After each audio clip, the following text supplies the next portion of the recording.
All right, history fans, welcome to another exciting edition of History 20.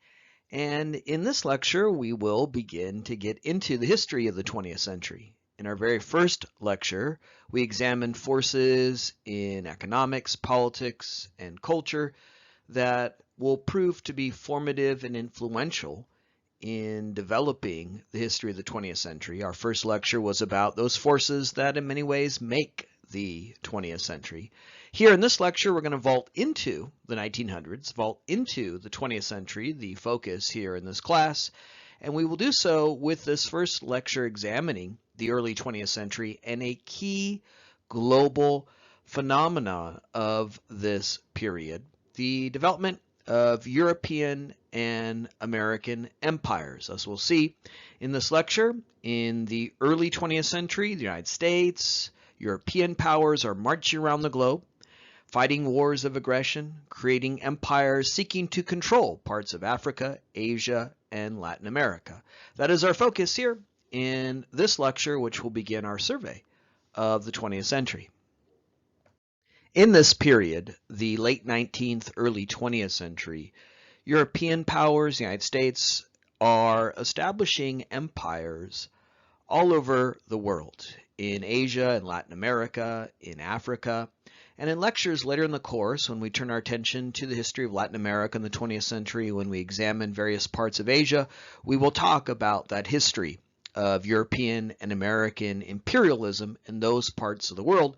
But we begin our study of this global phenomenon of European and American imperialism with a focus on Africa, because what happens in Africa in the last few decades of the 19th century and in the first decade and a half of the 20th century is very demonstrative of the way in which this is an age of empire, that this is a period where this process of conquering, colonizing, controlling people around the globe by European nations and the United States is really deepening and accelerating.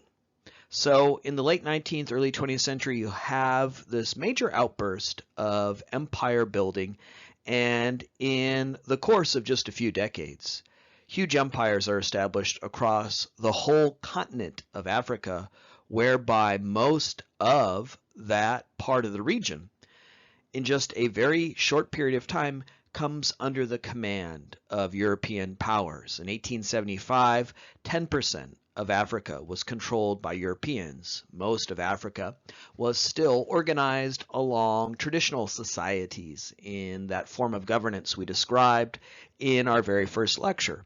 But within 20 years, that 10% of control of Africa would develop into almost 100%. By 1895, 90% of Africa is under European control. The European powers most active in this effort, Great Britain, France, but also Germany, even Belgium, would establish a colony in the heart of the African continent, one that again we'll talk more about later in the course. So you have in a 20-year period this intense acceleration of colonialism and imperialism, and you could see it here on the history of Africa in this period. On the eve of World War I, which begins in 1914, 4/5 of the globe was under either American or European control.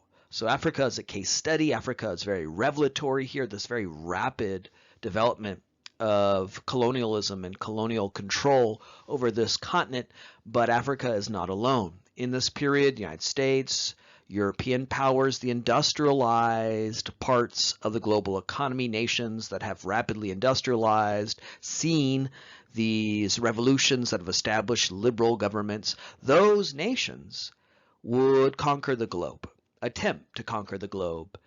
And so the point we made in our very first lecture, that what's going on in the 19th century later has key consequence in the 20th century, here bears out, because as industrialization takes root in Africa, in Europe, in America, as new nation states emerge out of liberal revolutions in those parts of the world, those nations, for reasons we'll talk about, economically, politically, and culturally, expand and conquer and control various parts of the world, so that by 1914, when World War I begins, 4/5 of the globe is under either American or European control, under the control of these industrial powerhouses.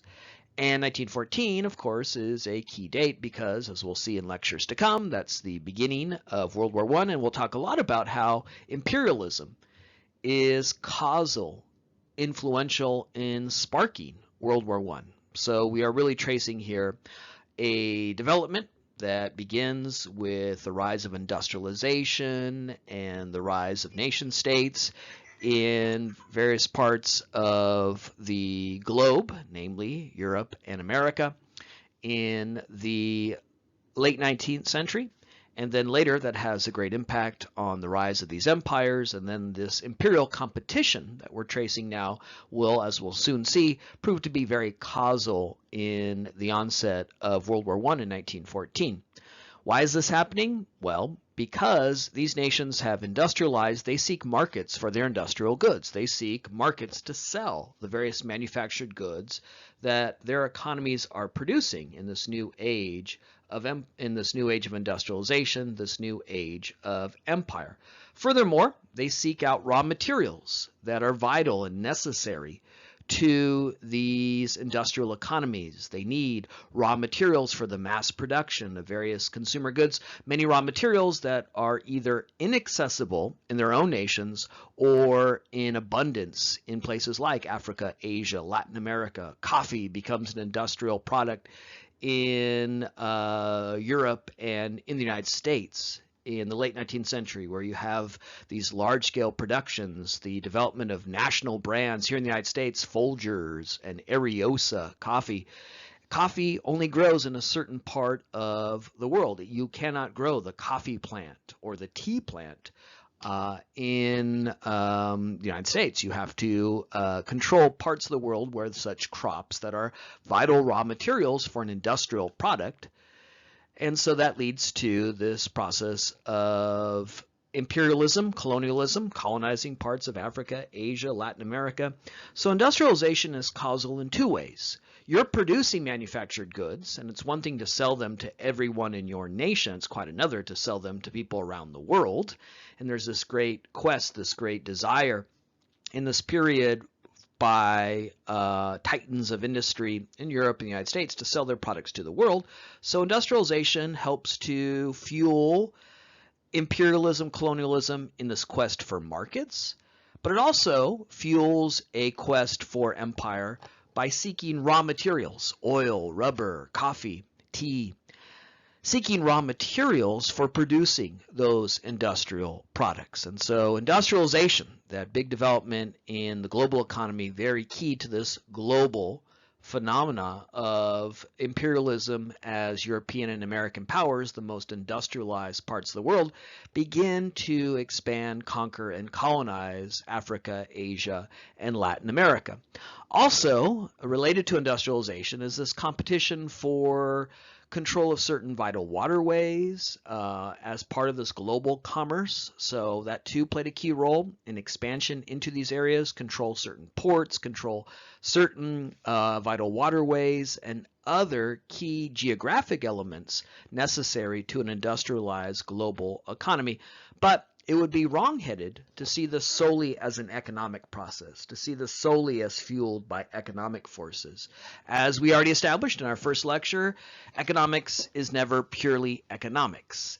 It always has a connection to culture, values, ideals, and culture is never purely cultural. It's also influenced by the economy. So industrialization goes hand in hand with the development of certain values, certain ideals. We talked a lot about that in regards to the development of an industrial-based economy, how it led to visions of progress, modernity, development, cultural values that work as hand in glove with these economic developments. And as we'll see here in this lecture, and in many lectures to come as we continue to examine these parts of the world, both as parts of the world subject to empire and then later decolonized independent states, these processes of empire and then deconstruction of empire represent this connection between culture and economics, because along with the economics of industrialization came certain cultural values that are also causal and necessary to the development of these empires. As we'll talk about in this lecture, Europeans and Americans justified, supported, ennobled, uplifted their efforts to conquer and colonize people around the globe through cultural values. They came to see this as good, as salubrious, as positive, not only for their own nations in building up their own prestige and power, but they even became convinced that this process was good for the people of Africa, Asia, and Latin America. Europeans and Americans saw themselves as civilizers who were bringing civilization, modernity, progress, all of those values, those cultural values that had developed within their own nations. They saw them as bringing those values to the far reaches of the map. So, as we have already stressed, as we'll continue to stress, culture, economics, politics, all braided together. And that's certainly true in regards to the development of these empires, where economic forces related to industrialization are connected to cultural values that together, knitted together, provided an ideology of empire, a rationale for empire, even a way of uplifting this as good, noble, salubrious for both colonizer and colonized. That's the general story of European imperialism in Africa. Here we can pivot and introduce a case study of British imperialism in Africa, as the British will establish a large empire across the continent as part of that process we detailed on the previous slide. Here we can introduce Cecil Rhodes, a British figure, a British citizen, very vital to the story of British colonialism in Africa in this period of the turn of the 20th century, as a case study of this process by which there's this matrix, there's this braiding together of political, economic, and cultural factors that help explain this scramble for Africa, this intense effort by Europeans like the British to establish an empire in Africa. The story of Cecil Rhodes here is a way of understanding those connections between nationalism, industrialization, cultural values that provide the impetus for this colonization of Africa, in this case study by the British. Cecil Rhodes was an industrialist, and he sought raw materials. He sought raw materials in demand in markets around the globe. He established a diamond mining corporation, which was known as and remains known as De Beers. You may have seen television advertisements for this company, which is still around. And so he wanted to develop a mining operation, extracting a raw material in southern Africa. And so his efforts there began as motivated by private interests, the profit motive, industrialization.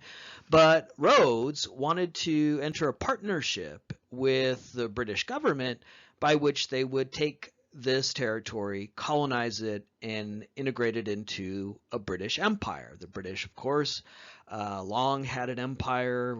The United States was once part of that empire. As we'll talk about later in the class, decades prior to its efforts in Africa, the British were very active in China and in India, already establishing an empire in that part of the world, motivated by industrialization, national prestige, control of markets and waterways. And so Rhodes wanted to bring that process of British imperialism here to southern Africa to help secure his control over this region. And with Rhodes and the British government active in this process, a certain pattern developed that would be very important to the process of British control of Africa in this period of the late 19th, early 20th century. The British tended to rule their empire in Africa through indirect rule, by co-opting local leaders. So the British didn't come in and then overwhelm and conquer local leaders and try to impose upon them rule with a large population of British citizens on site there in their colonies in Africa. Instead, they just simply tapped into existing power structures, existing roles of local leaders, traditional societies, these societies we've talked about, and co-opted them into ruling their local territories and regions with the British in partnership. The British involved indirect rule in their control of Africa, meaning rather than wipe away existing forms of governance, traditional societies, local chieftains, local officials who had ruled through these traditions, the British simply entered into a partnership with them and paid them off. This is a very common strategy in the history of imperialism, empire in the 20th and 21st century. Rather than come in and try to kill everyone, conquer everyone, and populate the region, that's one way to control a region. Instead, you tap into existing structures of power and you get them to work for your interests. And that's what Rhodes and the British did. The French, who also established a large empire, the Belgians as well, tended to prefer a more direct approach where they were on the ground, on site, and much more involved in the governance of their colonies.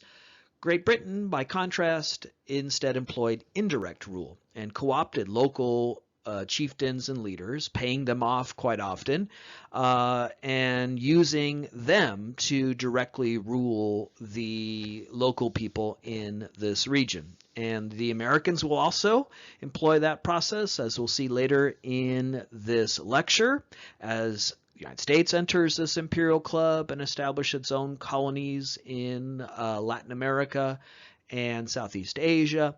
So the British and the Americans tended to rely on this process of co-opting local people, integrating them into their empire, and employ this process of indirect rule. And Rhodes was an early pioneer of this process, where he entered into these partnerships with local leaders, he paid them off, and used them and their existing structures, their existing methods of governance to exact control over the large population of people in southern Africa.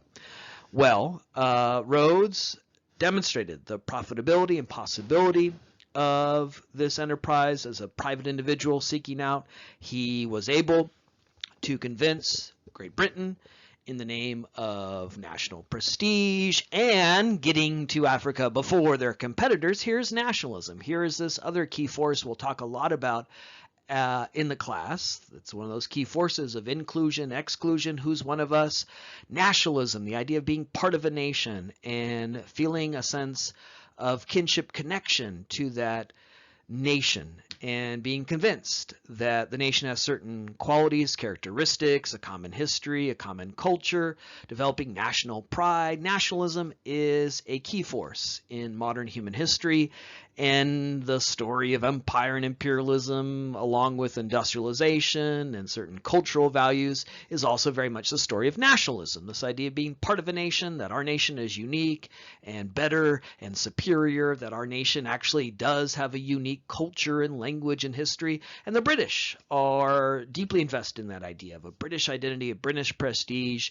And one way to hone and develop that sense of nationalism is in contradistinction to those who aren't part of our group, the process of exclusion that goes along with part of the process of inclusion. A British identity is a way of identifying who you are in relation to a nation. We're the British people, we have this special culture and history, and we know we're British because we share that history, that culture, but we also know we're British because we're not German, we're not French, right?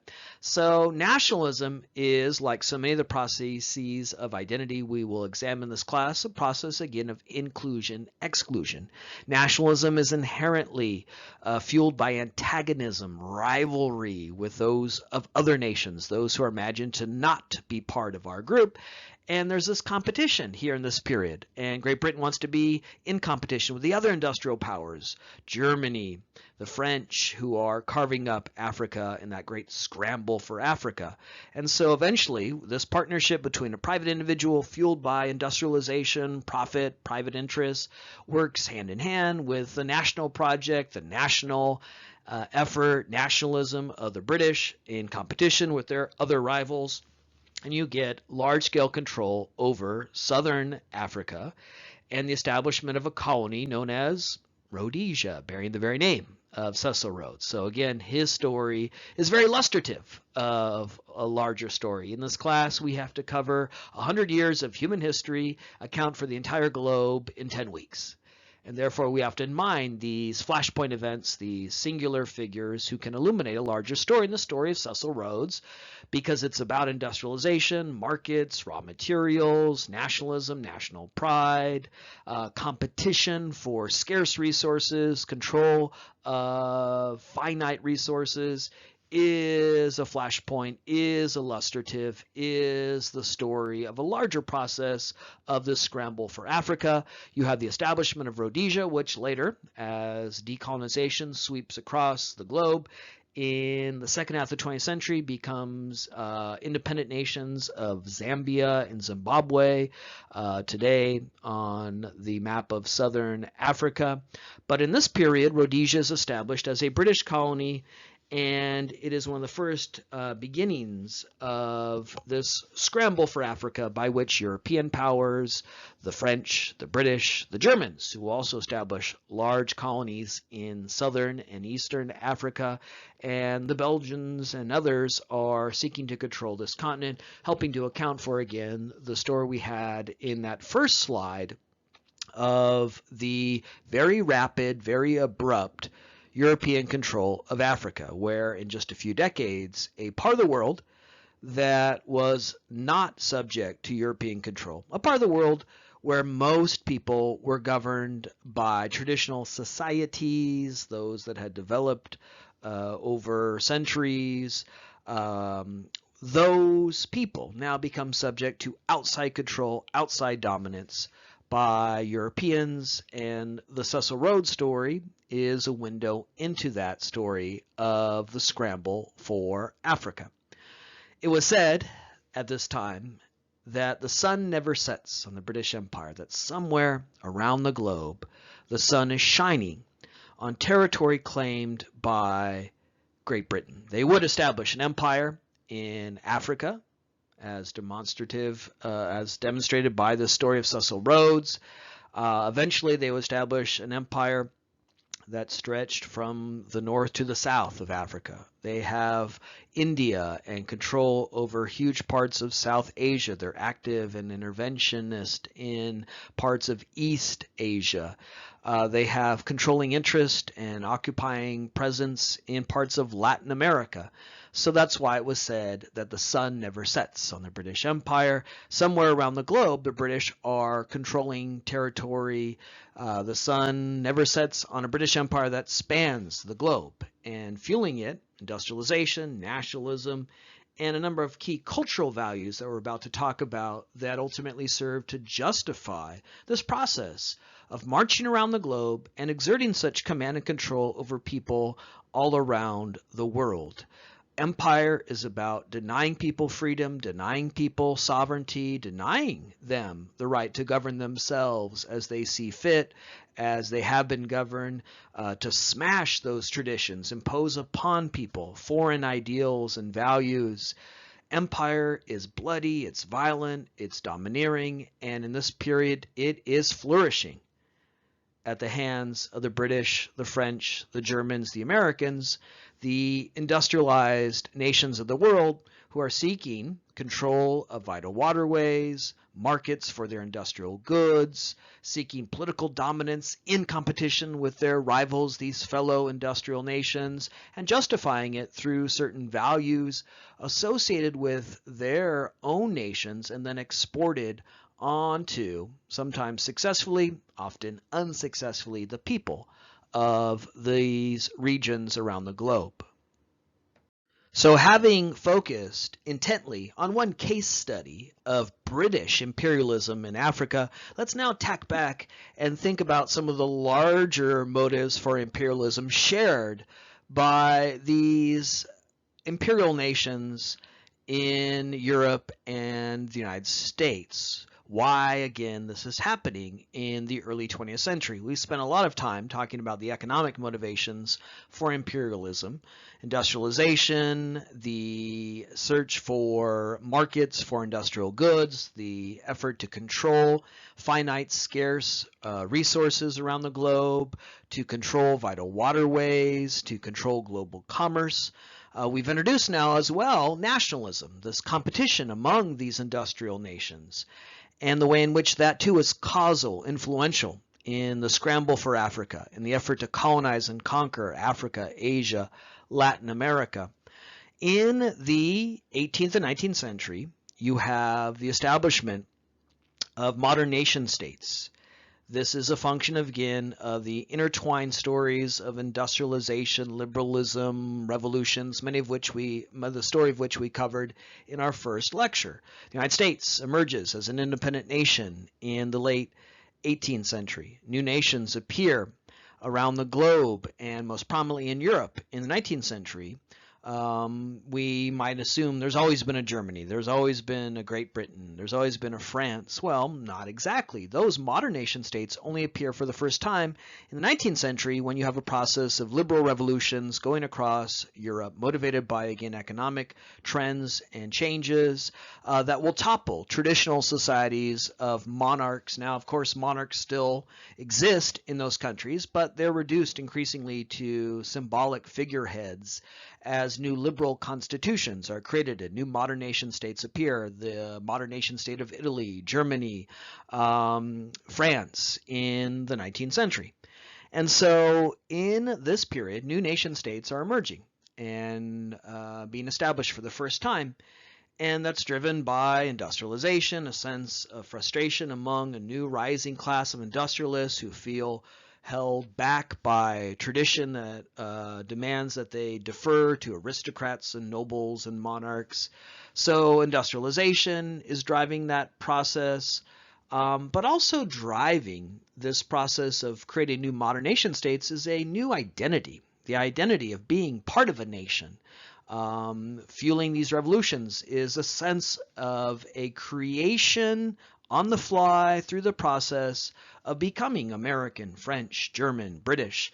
Those categories, those identities did not exist prior. Prior to such revolutions, the creation of modern nation states, people didn't think of who they are primarily as part of a nation. You had to be taught, learn to think in that way. Nationalism is cultural. It's not innate. You don't, emerge out of the womb convinced that you're a German, an American, a Filipino. You have to learn those categories of identity. And those categories of identity are being created for the first time in the 18th and 19th century as these revolutions begin. People in the 13 colonies here in the United States, prior to the American Revolution, thought of themselves as intensely, fiercely British, particularly after the 7 Years' War and the patriotism that came with defeating the French rivals. But over the course of the 1760s and 1770s, through various forces, they began to imagine themselves for the first time as Americans as a liberal revolution took place here in the United States. So people shed older identities, some of them religious, some of them associated with bloodlines, kinship, connection, or connection to traditional values and traditional societies, and created brand new identities, thinking of themselves as French, as German, as American in the 18th and 19th century. It was a process of learning to think in that way. It's new, it's modern. For most of human history, human beings have not thought of themselves as nations. Somewhat hard for us to believe that because it has become so intense and ingrained as we've learned to think this way.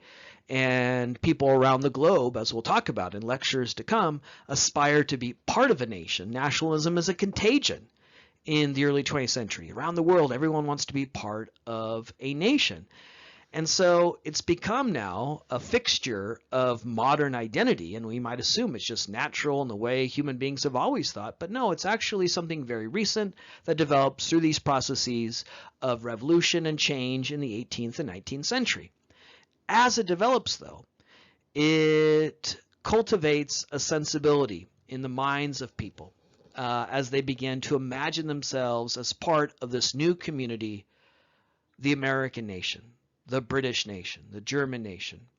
The historian Benedict Anderson has described this process of nationalism as the process of creating what he calls an imagined community. And it's a great phrase for understanding nationalism. When he says imagined community, he doesn't mean it's imaginary, like that friend you had in third grade or the monster in the closet. Not imaginary, imagined. And what he means by that is you have to learn this way of thinking. Nationalism is cultural. It's taught. Again, we do not come out of the womb innately, naturally wired to think of ourselves as part of a nation. For most of human history, people haven't thought this way. So it isn't natural. It isn't natural to the human condition. You're taught it. You are taught to imagine yourself as part of a community. If you were born and raised in the United States, from the moment you are born, you're told you're an American. And this is our flag, and this is our history, and this is our culture. And then you go through this process of rituals, exploding fireworks on 4th of July, watching the Super Bowl, all of these rituals that are involved. All of that is cultural. All that is fabricated. It's created. And as it is created, as you participate in it, as you learn it, you are urged to imagine yourself part of that process. It's a process of inclusion, so that when you become an adult and you've had this experience throughout your life of imagining yourself as an American, as part of an American identity, you can imagine yourself connected to others who have that same culture, history, or have learned to think of themselves as having that same culture and history. Right now, if you're an American, if you were born and raised in this country, you can imagine yourself connected to a truck driver in New Jersey, a cashier in Florida, a real estate agent in Oregon. You never meet these people. You aren't related to them by blood. You might share different perspectives and religions, but you're urged to see yourself as all Americans. For most of human history, we haven't done that. Religious identity, bloodlines, kinship, those were the ways in which human beings understood who they're connected to. But in the 19th century, as revolution spread through the industrialized world, in the 20th century, as we'll see, nationalism becomes a contagion, and Filipinos want a nation of their own, Cubans want a nation of their own, Serbs want a nation of their own. As nationalism becomes the primary way human beings come to understand who they are and who they're not, who they're connected to and who is not one of us, as human beings are confronted with this new way of thinking, they imagine these connections. They imagine that they are part of this collectivity, this community, these people who share a common language, history, culture. They go through this ritualization. They teach it to their kids. That's Anderson's concept of an imagined community. And as it develops in the industrialized world, 19th century, as people are urged to think of themselves as German, as French, they're told who they are. They're told we have a common culture, origin story. Every nation concocts some bullshit origin story. Here in the United States, we have the bullshit story of the first Thanksgiving, which again you learn in third grade. And you're told that Indians and Pilgrims came together, ate turkey, and had a great time, right? And in that third grade Thanksgiving pageant, half of the class dressed up with paper pilgrim hats, the other half of the class dressed up in paper Indian feathers, and you enacted that bullshit story that tells you the origin of America. It is a bullshit story if you know the true history of the relationship between English settlers and Native Americans. They did not hold hands, sing kumbaya, and eat turkey. But it's a nice story, a happy story. And so we tell it to ourselves. We enact it in third grade pageants. You learn it. You learn the origins of your nation, its common identity, its history. And in doing so, you learn who you are and who you are not. Inclusion, exclusion. Nationalism, again, has this potential to create rivalry. You are told this is our glorious past, our glorious origin story, our glorious culture. We are the American people. We're special. We're unique. We're not like the French. We're better than them. And so there's this antagonism, this rivalry, this creation of an identity that is imagined and learned, but also one that is, again, deeply rooted in forces of inclusion, where the people are part of this community, and exclusion. And there's this great rivalry, competition that comes with it among nations as they, in this period, scramble for control and proof of their national greatness as they control Africa, Asia, Latin America, aggrandize their power, their wealth. And so along with industrialization, nationalism becomes a key factor.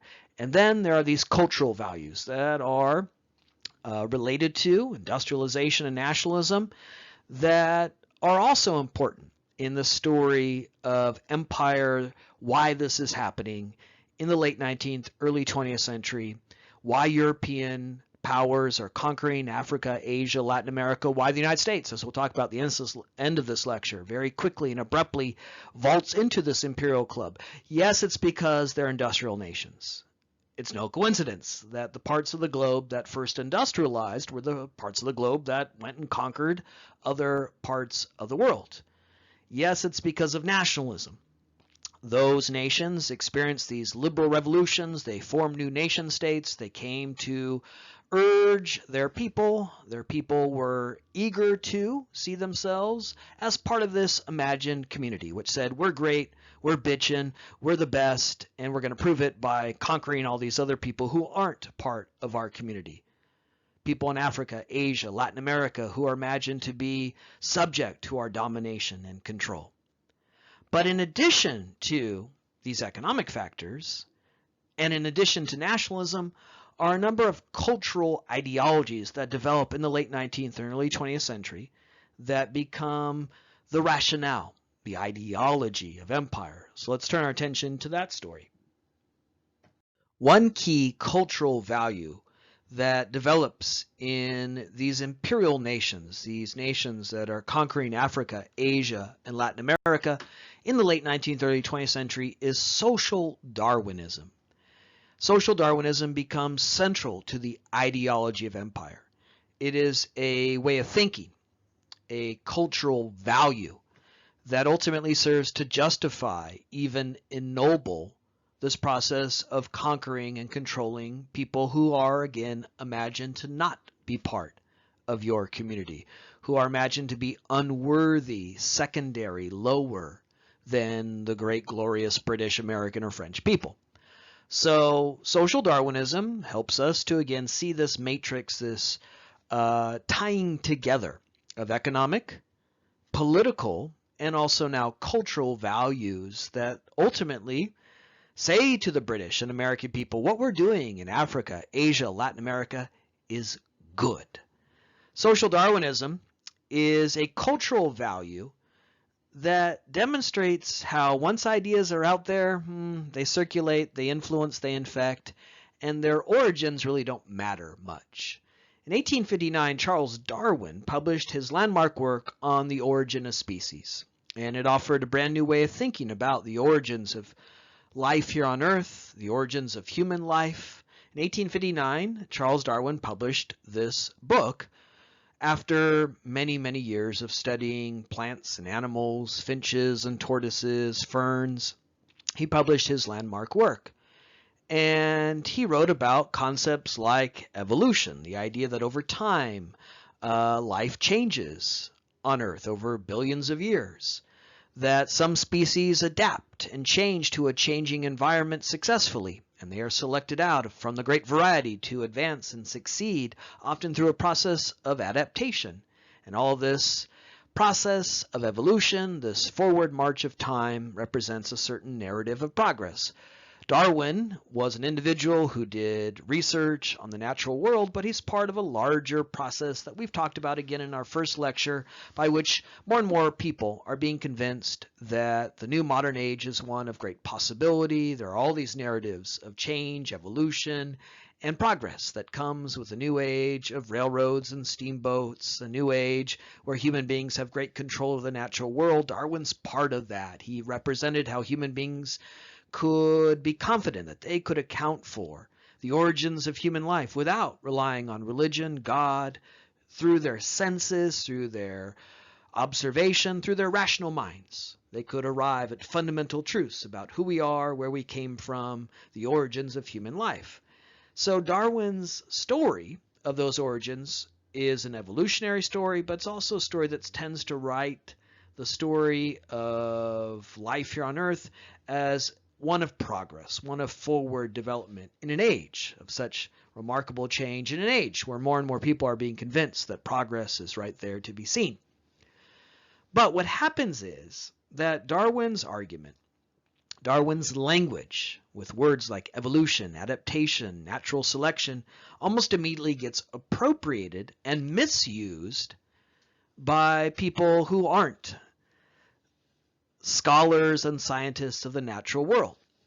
In the late 19th century, in the decades that followed Darwin's publication, new fields of knowledge develop that we describe as the social sciences. Anthropology, sociology, even the study of government became rechristened political science. And so there are all these new fields of knowledge, and they're seeking to apply scientific understanding, scientific approaches, a scientific effort to arrive at fundamental truths to society. They are these social sciences. And they take Darwin's ideas, they take Darwin's language, and they falsely, inappropriately misapply it to human societies in the late 19th century. And from that comes social Darwinism. Social Darwinism is the effort to take Darwin's ideas and falsely, inappropriately apply them to society. So it's early in the quarter. We don't want to work too hard. You're still hungover from New Year's Eve. I understand. You don't have to work too hard here to understand social Darwinism. Just look at the name. Take Darwin and apply it to society. And so what happens is that Darwin's ideas, which were mostly about ferns and finches, get falsely applied to human societies.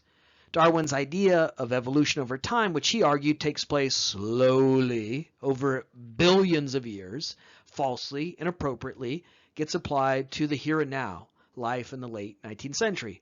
So it's a good example, again, of how once an idea is out there, it can be appropriated and used by anyone. Its origins don't mean much. Once it's out there, it floats along, anyone can grab it, and in this case, concoct and develop an ideology, social Darwinism, that will prove to justify the violence of empire. These social scientists in new fields like anthropology, sociology, take Darwin's idea and apply it to their study of society. New fields of knowledge that develop in the late 19th century that are part of this great embrace of science as an arbiter of truth, a foundation of truth. They want to use scientific insights to arrive at fundamental truths about society. That's what the social sciences are all about. Apply science to society. And they falsely and erroneously take Darwin's ideas, which weren't about modern human beings, Darwin's idea of evolution, which he argued is a slow process playing out over billions of years, and they falsely, erroneously apply it to the study of human societies in the late 19th century in a way that justifies racism, justifies empire, colonialism, social Darwinism. Social Darwinism has nothing to do with Darwin. Social Darwinism comes from these social scientists who falsely and erroneously apply Darwin's theories and do so in a way that justifies the empires established by these nations as they conquer and colonize Africa, Asia, and Latin America. Charles Darwin's theories are used in this way, detached from their origins, to justify empire. You guys can relate to this because you're the meme generation. That's your wonderful contribution to human society. You're always concocting these memes and creating these references where you take an image from one place and you recraft it, reuse it, attach a clever little slogan meme to it, and then, paste it all over Instagram. You might imagine, again, that's something so modern, so awesome, so cool. Look what we can do. We can create memes all day instead of listening to that Hawkins idiot, right? But it isn't new. Human beings have been doing this forever. You take something and you reimagine it, refashion it, and that's what's happening here with social Darwinism. The social scientists, who imagine themselves also as scientists studying society, are falsely and appropriately arguing through the misapplication of Darwin's theories, creating social Darwinism in a way that justifies empire. They argue that, well, some are superior to others. Some adapt to a changing environment. Those are the people who should advance and succeed.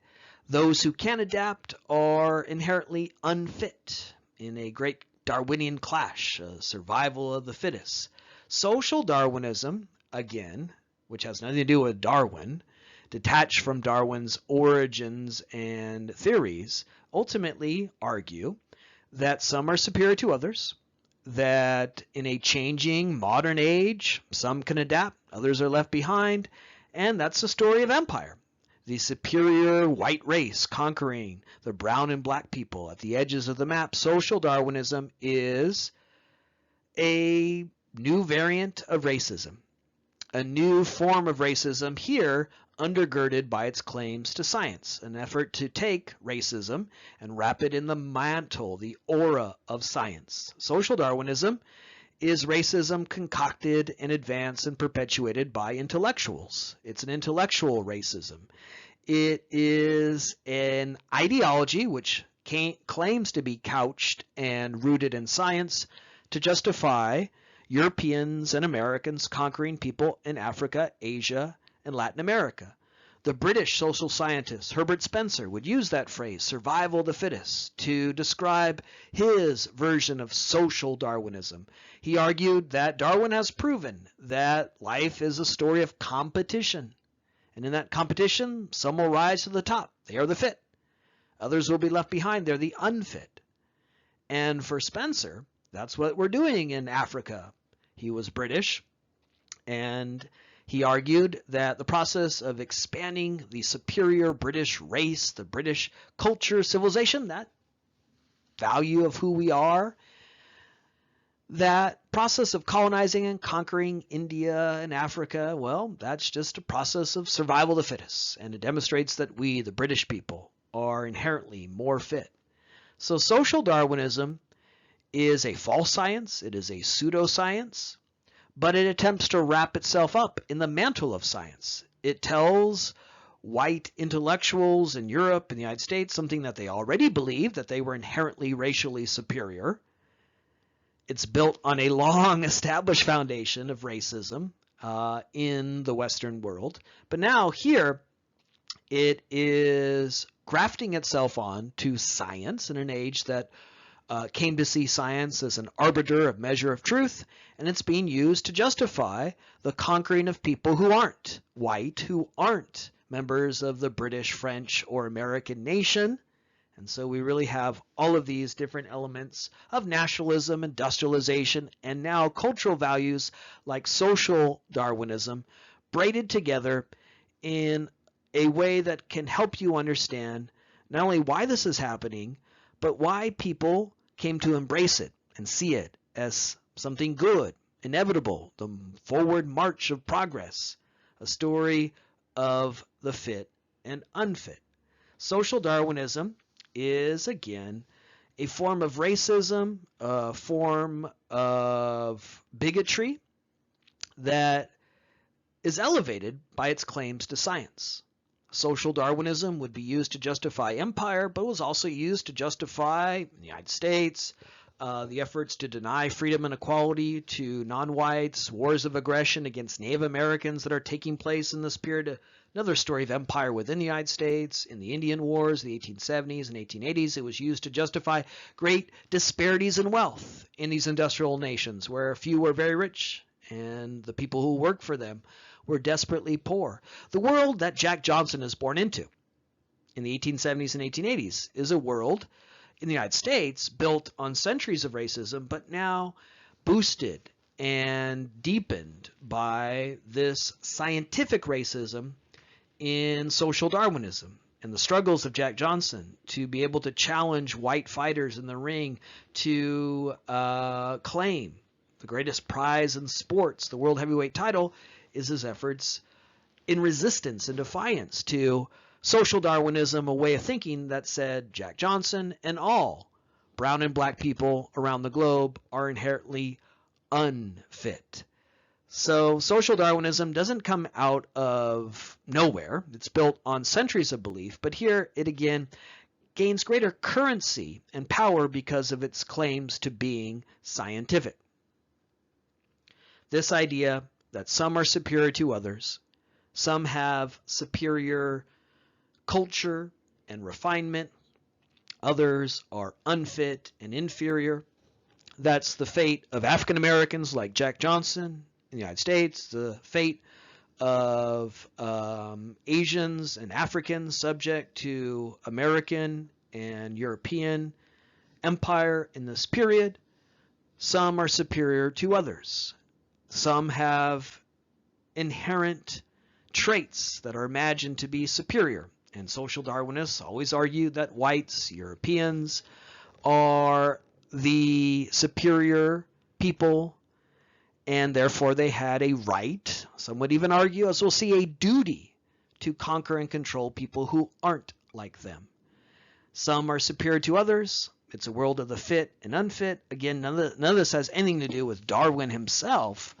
This comes out of social scientists. It comes out of anthropologists and sociologists falsely and appropriately applying Darwin's ideas and using it to justify conquering people who are imagined to be not just outside our nation, not one of us, but inherently inferior, who can never be one of us because they are inferior. They are unfit. There's no way they could ever be one of us, not only because they're not of our nation, they don't speak our language and have our history, but because their skin color is different, because they are imagined to be inherently, biologically inferior. Social Darwinism is another brick in the wall, another piece of our puzzle here that we can braid together with economics and politics to understand the rise of these empires. Not all European nations were establishing empires in this period. Instead, one European nation would see the sunset, the end of its empire, and in particular see that empire subsumed, appropriated by another rising power. The story of the end of the Spanish Empire and the ways in which the United States comes to inherit and control that old Spanish Empire is very revealing in regards to the rise of the United States as an imperial power and the decline of an older order, a pre-industrial order, in which the Spanish were the most powerful nation on earth. There once was a time from the 1500s through the 1700s when Spain was the most powerful nation on earth, when it had an empire that spanned the globe. But despite its efforts to compete with its European rivals, despite the efforts of young, hip kings and the Bourbon reforms in Spain, the 19th century, Spain was outpaced by Great Britain, France, and certainly Germany. In the 19th century, those parts of Europe that were rapidly industrializing, creating modern nation states, Spain seemed to be, in many ways, left behind. Further complicating the Spanish Empire was the fact that in much of the Spanish Empire, waves of revolution, liberal revolutions in Latin America, had successfully been staged and new independent nations were forged. And again, we'll talk more about that process later in the class. So Spain was rocked by its own declining fortunes, its inability to compete with its European rivals as Great Britain, France, and Germany ascended and became the most powerful nations on earth. And another problem plaguing Spain was that within its empire, there were these independence movements that were often quite successful in defeating the Spanish and creating new modern nation states throughout South America, Central America, and in the late 19th century, when our story begins here in History 20, and in this particular lecture, Spain still had a few colonies left, a few glowing reminders of their once glorious past, but there were independence movements in those remaining colonies, like Cuba. Cuba, in the 1890s, was still a Spanish possession. It was a glowing reminder of Spain's once glorious past when it, for centuries, was the most powerful nation on earth. But Cuba was the site of an independence movement, a revolution, as the Cubans were fighting for a Cuba for the Cubans, a nation of their own. Nationalism is a contagion in the late 19th, early 20th century. I have stressed that to you already, and I will continue to stress that in lectures to come. Wherever you look around the world, people want to be part of a nation. They want a nation of their own. It becomes this category of identity that human beings are encouraged to embrace, to imagine themselves as part of here in this period. And that's certainly true in Cuba. In the 1890s, there was an independence movement in Cuba, an effort to free Cuba from Spanish control, to secure for Cuba what the Mexicans and Colombians and other parts of the Spanish Empire had secured, a nation of their own. So Spain is in decline, and part of that decline stems from these independence movements within their empire, including a vigorous and intense effort by Cubans in a Spanish colony of Cuba in the 1890s. And while this is taking place, enter the United States. The United States was a rising industrial power. It was, for many reasons, being urged to join this imperial club, owing to the industrialization of the United States, nationalism of the United States, this effort to compete with Great Britain, social Darwinism, which developed very vigorously in the United States. And so there are all of these forces within the United States that are urging it to join this imperial club, this process of conquering and colonizing the world. And there, a few hundred miles off the coast of Florida, is Cuba.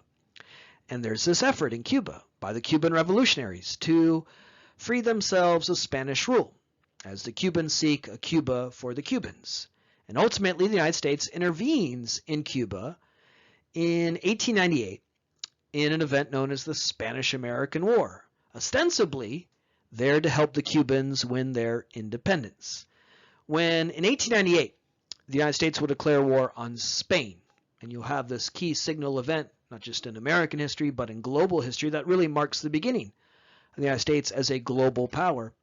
When the United States declares war against Spain in 1898, it does so ostensibly to help the Cubans in their effort, to help the Cubans defeat the Spanish and win their freedom. Not too far from where I finished my PhD, at UCLA, there on Wilshire Boulevard, there's a statue that thousands of cars drive by every day, and probably no one pays attention to it. It's a memorial there on Wilshire Boulevard by the cemetery, the U.S. cemetery there, to veterans of the Spanish-American War. And it says right there, if you were to stop and actually pay attention to it, a memorial to, quote, people who extended freedom to people around the globe. So even when that memorial was built here in Los Angeles by UCLA on Wilshire Boulevard, we were still perpetuating the idea that the Spanish-American War was all about bringing freedom to people, right? Well, that's not what actually happens. Instead, America's intervention against Spain in 1898 and Cuba would lead to the origin of an American empire. So this last study of empire in this lecture is very, very revelatory. It's the story of the decline of an old pre-industrial empire, the Spanish, and the rise of a new empire, the American empire. As America in this period, as Europe controls parts of Africa, Asia, and other parts of Latin America, enters that club. Why? Well, industrialization, politics, social Darwinism, all of those elements that, again, we're braiding together to understand the origins, development, and expansion of empire. The United States was an industrial nation, and we sought markets. Cuba was a key part of that. We wanted to sell Coca-Cola and Levi's to Cubans. Ironically, eventually there'd be a Coca-Cola beverage called Cuba Libre, rum and Coke, free Cuba, that would come from an effort to sell Coca-Cola to Cubans. So this is about markets, industrialization, control of key waterways and resources, certainly about nationalism, as the Republican Party in American politics in the late 19th century emerged as the party of empire, urging Americans to see this as part of our national greatness and national destiny. We're going to help those Cuban people because that's who America is, right? Extend freedom to people around the globe. Where America goes, freedom goes. That notion of nationalism fueled by American power and an American political party, the Republican Party, that wanted to vault America into this imperial club as we were in competition with Germany, France, and Great Britain. And then there's American culture, the American culture that Jack Johnson is born into, that's built on centuries of racism, and now grafted onto it is social Darwinism, scientific racism, all these scientific, pseudo, false, inaccurate, untrue claims to racial superiority. Then there's a modern media that fans the flame of propaganda and war fever. We'll talk a lot about that in lectures to come. The 20th century is the century of film, radio, mass media, television, and the stories of war, empire that I have for you, genocide, and the happy story of the 20th century, are stories that are deeply connected to technologies of persuasion, technologies of influence that often convince people this is good and noble and just. And the American media in the Spanish-American War, a print media prior to radio, television, and film, on the pages of penny press newspapers, broadsheet newspapers owned by industrialists like William Randolph Hearst and Joseph Pulitzer, convinced Americans that this was good, noble, and just.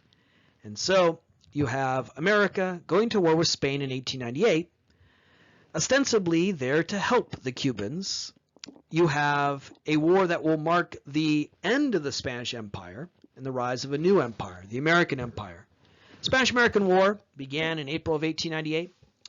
It only lasted a few months. Very few Americans died, and Spain, weakened by years of efforts by the Cuban revolutionaries against the Spanish army, weakened in its declining fortunes on the global scale, would quickly surrender. And as a result, the then Secretary of State John Hay described the Spanish-American War as a splendid little war because it was over so quickly, so few Americans died, and it seemed like overnight we had accomplished our goal of bringing freedom and democracy to Cuba.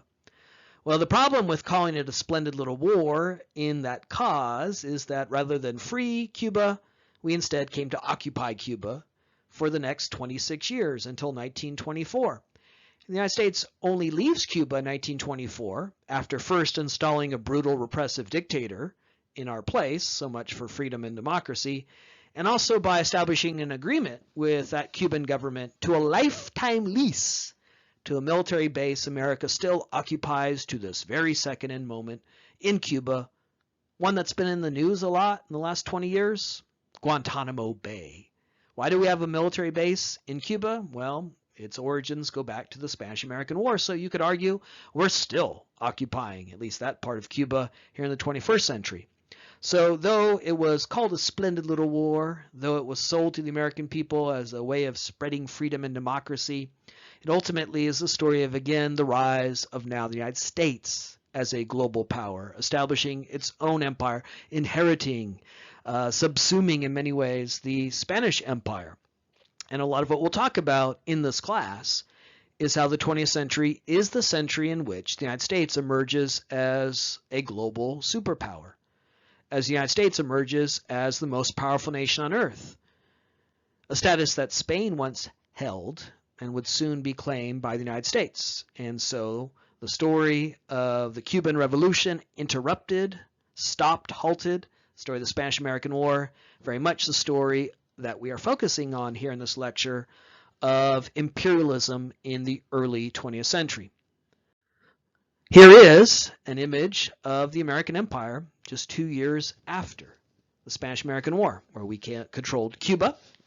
Also, in the peace treaty that ended the Spanish-American War, the United States would make a claim to Puerto Rico, which remains part of the United States as a territory, and the Puerto Ricans, in many ways, are still subject to American control over their own affairs, and we've, of course, had a keen and sharp reminder of that with the recent tragedies in Puerto Rico and the way in which the Puerto Ricans are in this liminal status, not independent as a separate sovereign nation, still subject to American power.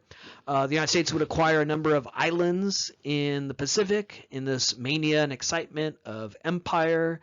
We would claim Hawaii in the aftermath of the chest-thumping, flag-waving patriotism that followed the Spanish-American War. And of other territories claimed here by the United States very abruptly at the beginning of the 20th century, Hawaii would become the only one that would become a state actually integrated into the United States, but not until 1959. Some of these islands here will later be important in World War II as many battles are staged, but actually in the late 19th century they were coveted because of bird shit. They were known as the Guano Islands. And the United States wanted to control these islands because guano was a key fertilizer. Before the invention of chemical fertilizers, bat shit and bird shit, guano, was used as fertilizer for booming agricultural industry. And so a lot of these islands were literally islands of shit, and the worst job, one of the worst jobs, I should say, of this era involved the sailors who would go out and just collect all of this accumulation of bat and bird shit, guano, and bring it back. It was so terrible.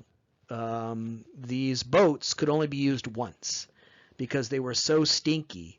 After one voyage, they had to be destroyed. So why does the United States collect all these little islands? Well, it's because those islands were important as sources for an industrial economy. They were sources of fertilizer in a market revolution of agribusiness, cash crops. And then also the United States would acquire Guam, which also remains an American territory, American Samoa. And also in the peace treaty that ends the Spanish-American War, the United States would make its claim to the Philippines. And that brings us to another element of the story of imperialism that grants us one last opportunity to reflect on this matrix, this tangle of politics, economics, and culture. As the United States would make its claim to the Philippines, Filipinos who had long sought independence and freedom would fight against that as they sought a nation of their own, leading to the U.S.-Philippine War. Just like in Cuba, Filipinos who were influenced by that contagion of nationalism had been waging a war of independence against the Spanish as the Spanish Empire was in decline.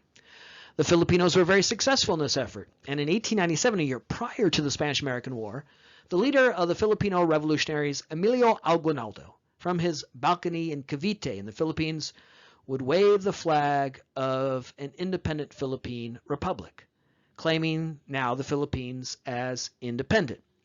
However, there still were some Spanish soldiers and sailors hunkered down in the capital of the Philippines, Manila.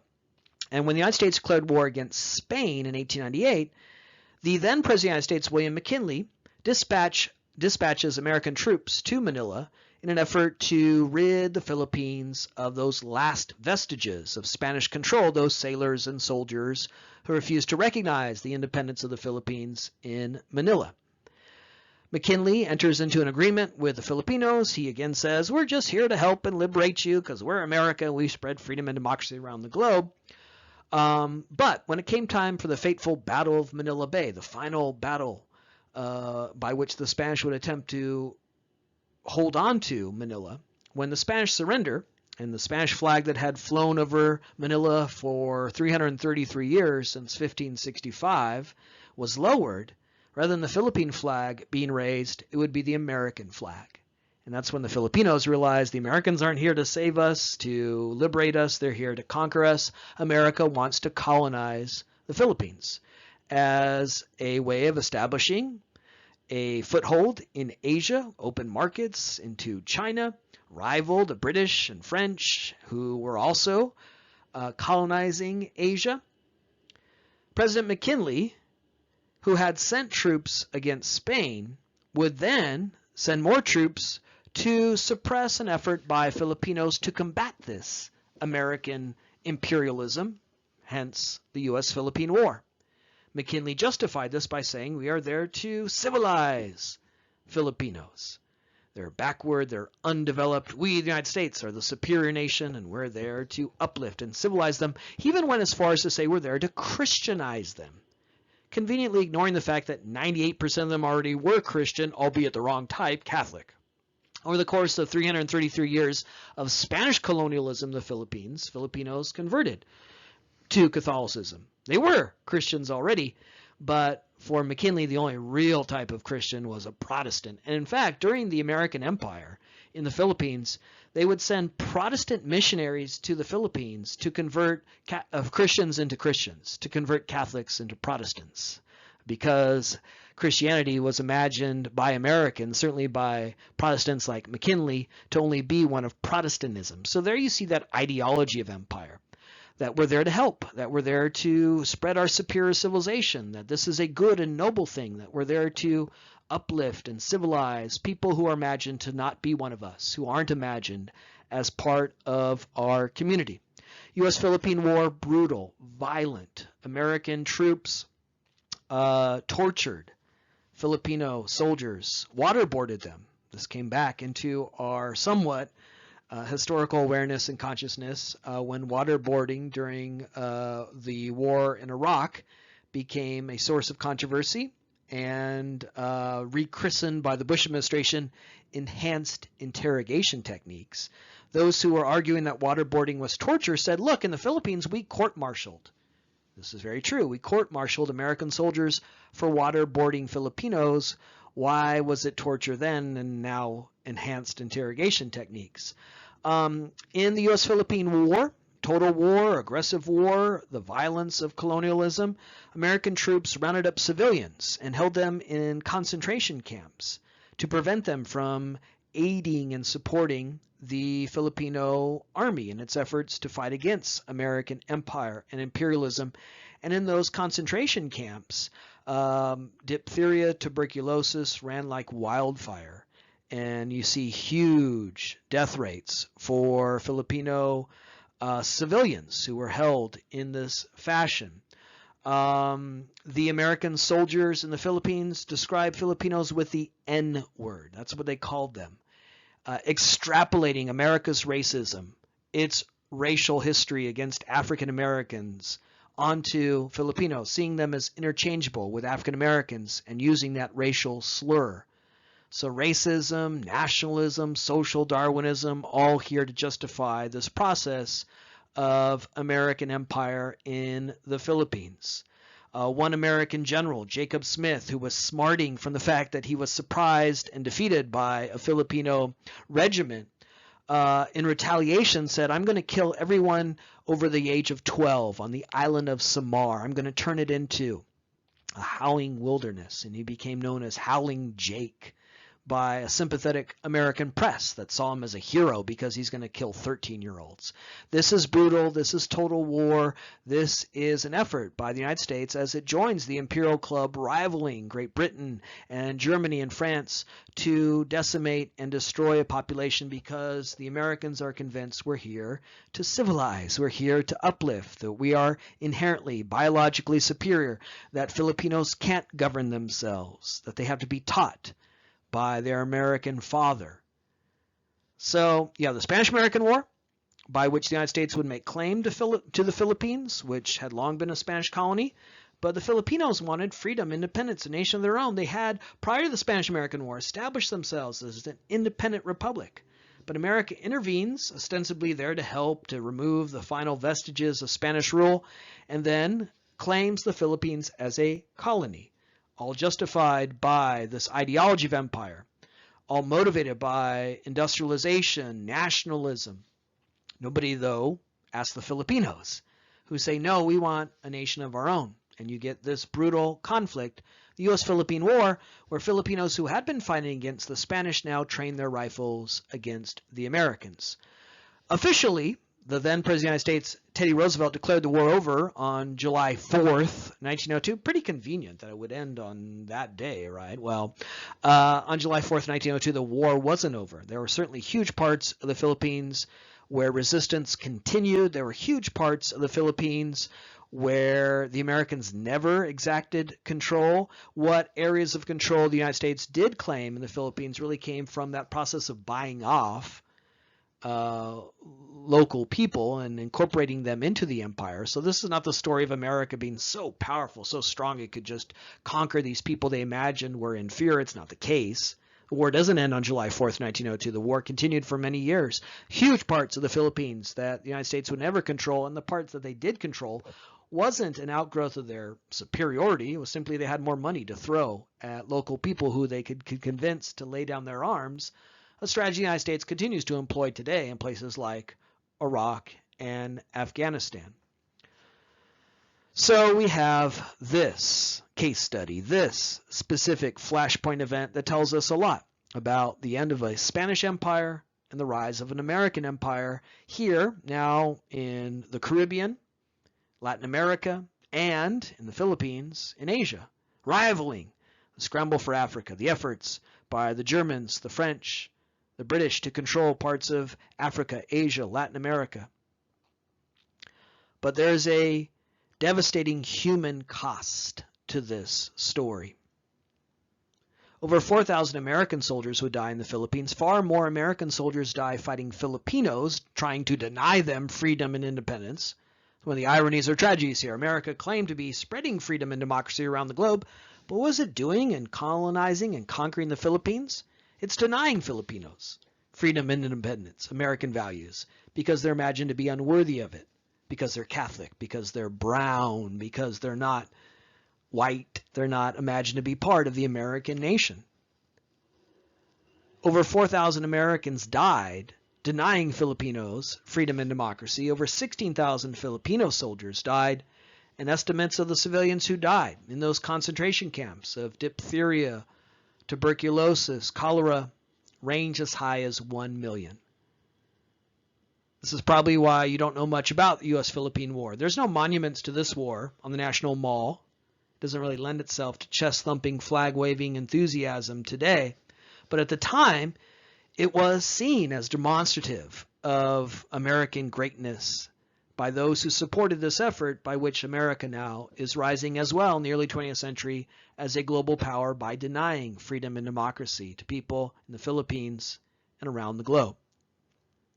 Alrighty, to recapitulate and summarize in this lecture, we have examined the process by which European nations and the United States come to conquer, colonize, and incompletely control parts of the world, motivated by industrialization, nationalism, and undergirded and supported by an ideology and culture of empire, racism, social Darwinism, this belief in the superiority of some and the inferiority of others. In lectures to come, we'll see how imperialism plays a causal role in sparking the next major event in global history of the 20th century, World War I. And then later in the class, we'll see the consequences of this empire for the people of Africa, Asia, and Latin America in the second half of the 20th century as these empires are dismantled and new nation states emerge in these parts of the world that to this day bear the scars and consequences of empire.